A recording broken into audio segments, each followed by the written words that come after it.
maybe we'll go to our last Pecha Kucha presentation, which is by me. So hi everyone, again, my name is Eva. I work in a small boutique bilingual consulting firm here in Ottawa, and I mostly do work for public sector and not-for-profit clients. I like to do a lot of evaluation, stakeholder engagement, facilitation, and research. And in my other life, my alter ego self, I am an artist. I am a big-time adventurer and nature lover. So my Pecha Kucha is going to be in that kind of realm. I hope it's not too out there or too esoteric, but bear with me. It's also on this concept of the self. So, okay, perfect. So thanks so much for letting me share. John talked about the alter ego. Joyce talked about identity and reinventing yourself. And I wanted to also take a twist on this concept of self and identity. So I'll just launch right into it. And my first question is, have you ever heard that little piece of trivia that says we have just about as many microbes in our bodies as human cells? Indeed, depending on the day and the factors, you could think of it as only being plus or minus 40 to 60% human, and the rest is viruses, bacteria, and fungi that all live together in this neat little picture that we see in the mirror. And these organisms within us do more than coexist. They actually impact our moods, behaviors, and actions. And so if we're looking inwards, this can lead us to the question of who we are inside our bodies. And outwardly, we could also ask the question, who am I in relation to others and to society? Am I a lone agent? Or like within my body, am I a function of my relationships and communities? And perhaps instead of the singular self or the alter ego, the dual self, we are each a community of symbiotic cells and organisms. So I actually mentioned this idea of plurality to a friend recently, and she extended that idea further. And she said that as a woman, I also carry the cells of my daughters within me, and looking backwards, the histories and behaviors and experiences of my mothers and grandmothers, all expressed through phenotypes. So this idea of interconnectedness within and outside our bodies is a really fascinating idea. That's a microcosm of the natural world. And I love naturalist studies, so I wanted to use the analogy. Let's take a forest, for example. Trees interconnect under the forest soil. They communicate through their roots. They put out protective mechanisms in reaction to drought, flooding, insect invasions, falling of other trees, and opening up of the canopy. They actually exchange nutrients with their mycorrhizal fungi counterparts in what's called the wood wide web, which is actually this expansive web underground made of fungal mycelium, which are fine hair-like roots, that all hold the soil together on Earth. They allow for water flow and absorption, open up highways of nutrient, mineral, and signal transfers, and they're all a key part of evolution. And those are only two partners. Fungi can join up with algae, and together they create a new organism entirely called lichen. And those are interdependent with the tiniest organisms, like minuscule water bears and amoeba and bugs and insects, moving up all the way to the chain, up the chain to deer and bears that we look at when we're camping. But do we see this though? Do we really think from this interconnected perspective? Interestingly, the books that I love about this wonderful, intelligent, complex design of the natural world also usually start by telling us about the fallibility of our perception of reality.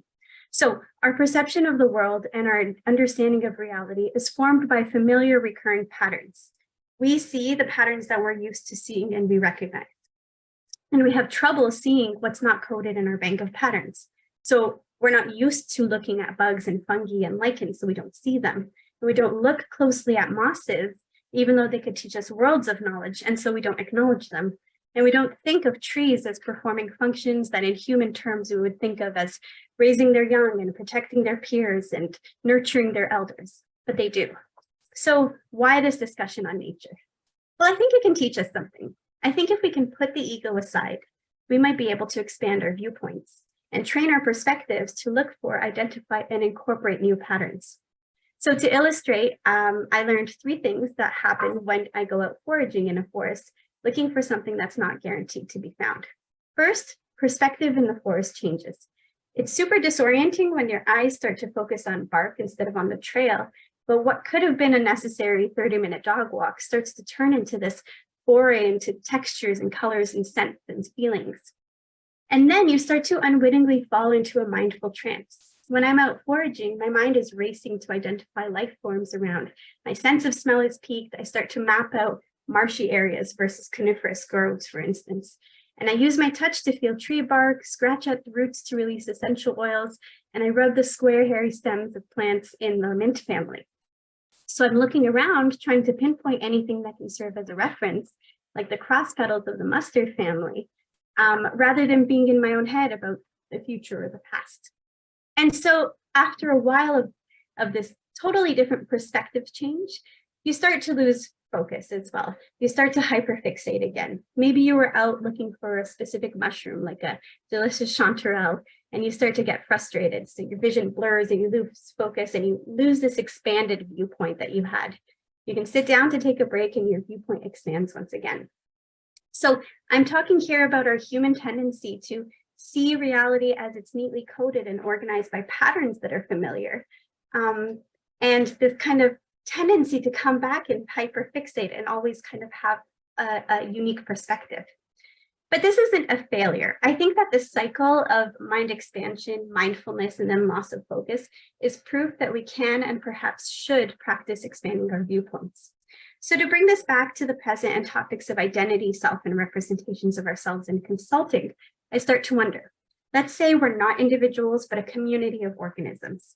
What can we learn from interconnectedness?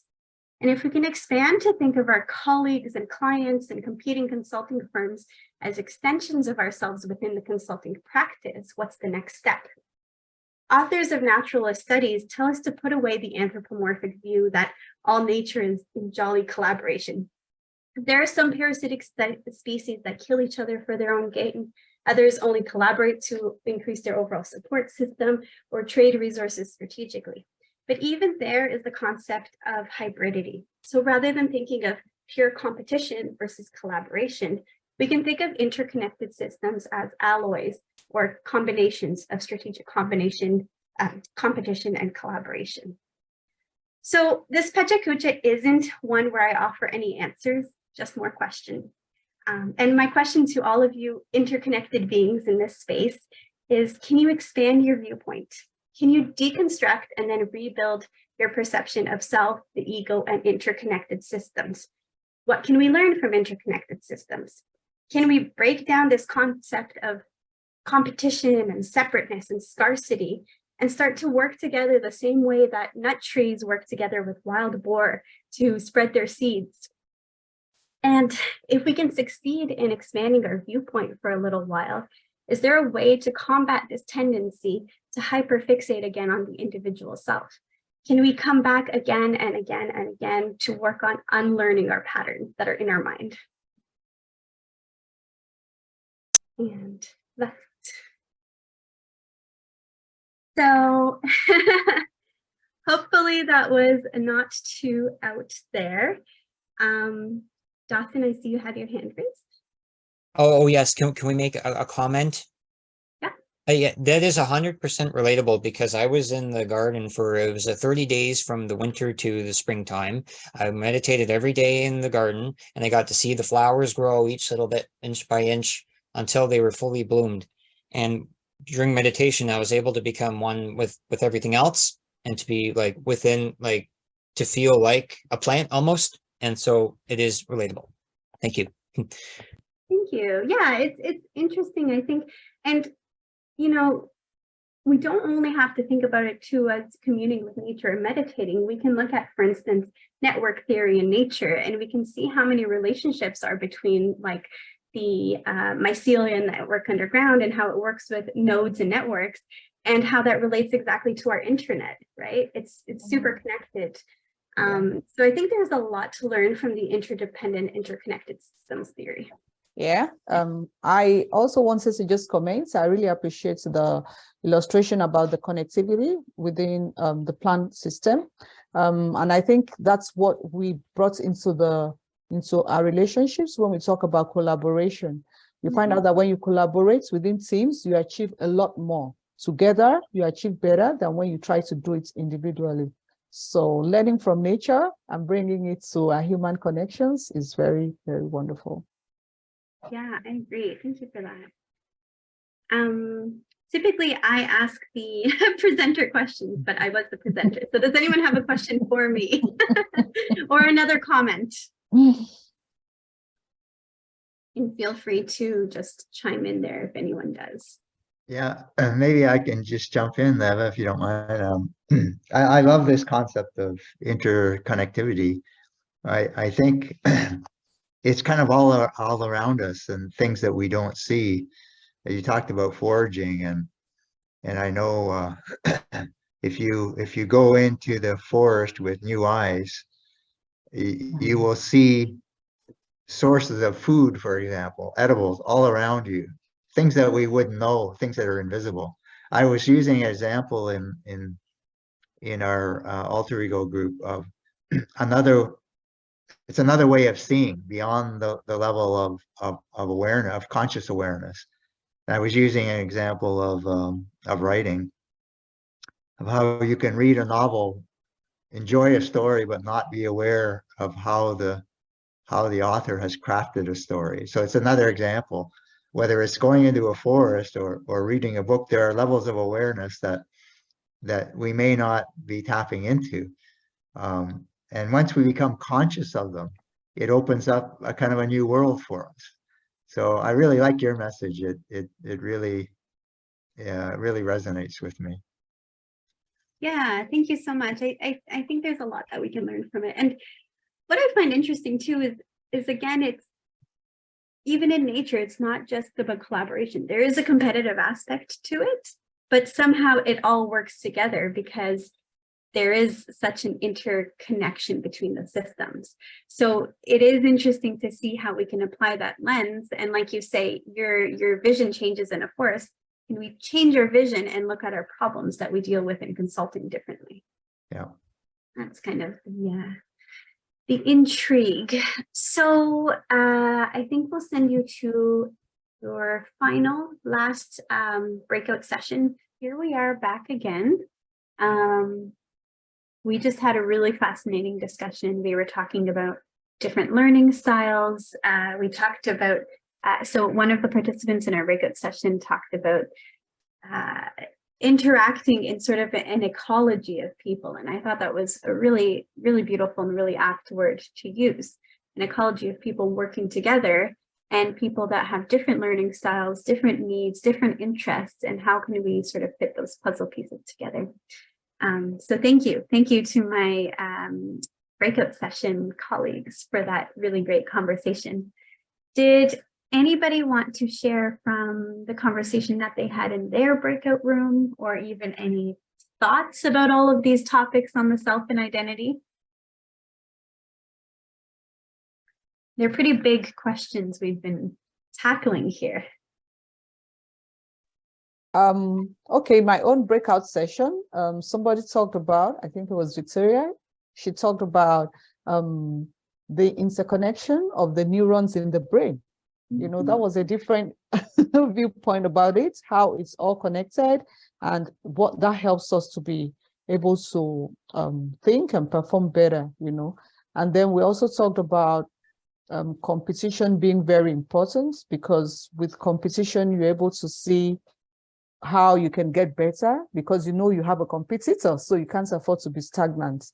And that coming together to merge is not wrong, because then both of you are able to combine your strengths and become better, like bigger and better, you know.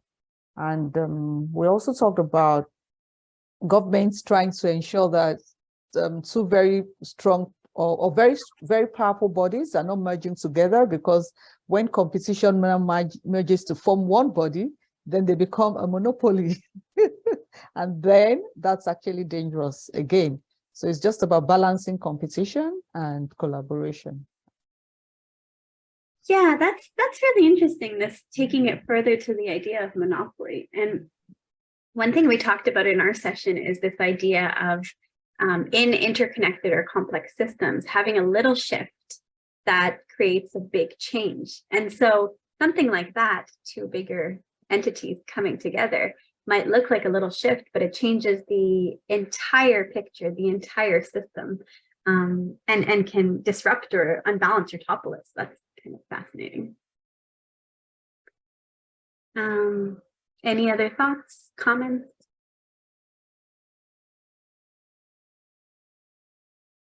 Go ahead, Dawson. The other thought I had was about the interconnectedness. This was in the one of the original questions I had was, if I dedicate myself to my business, I wouldn't be doing like other things, like I would be a businessman. So sometimes the only way for me to focus on my business is to kind of cut myself off from society and not talk to anyone. Like kind of like I need to be in a quiet room and kind of close myself off so I can allow my thoughts to flow. Is that relatable to anybody else? Or yeah. Good question. Does anyone else feel that way? Does anyone else maybe struggle with that idea of balance and sharing and interacting, interdepending, while also prioritizing our own goals?